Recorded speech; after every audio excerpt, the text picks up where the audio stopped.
Fl-aħħar 5 snin, in-nisa jaħdmu żdiedu bi kważi 10%. Dan ħareġ mir-rapport annwali tal-Kummissjoni Nazzjonali għall Promozzjoni tal-Ugwaljanza l-NCPE. Skont dan ir-rapport, aktar minn 66% tan-nisa f'Malta kienu qed jaħdmu matul is-sena li għaddiet. Din hija żieda ta' 1.6% fuq is-sena ta' qabel meta faqqet il-pandemija. Ir-rata ta' nisa jaħdmu fl-2016 kienet ta' kważi 57% meta mqabbel mas-sena li għaddiet din turi żieda ta' 9.6%. Il-Kummissarju tal-Kummissjoni għall Promozzjoni tal-Ugwaljanza, Rini Lajvira, semmit kif il-żieda tan-nisa fuq il-post tax-xogħol hija riżultat ta' diversi miżuri tal-Gvern bħal l-in-work benefit u childcare bl-aħras.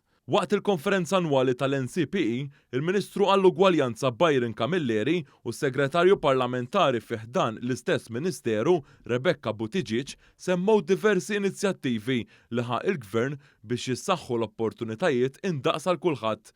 Intant waqt l-istess konferenza, 19 l-organizzazzjoni ġew iċċertifikati bil-marka tal-ugwaljanza tal-NCPE għall-ewwel darba waqt li 37 organizzazzjoni ġew iċċertifikati mill-ġdid bħala konferma tal-impenn tagħhom lejn l-ugwaljanza fuq il-post tax-xogħol.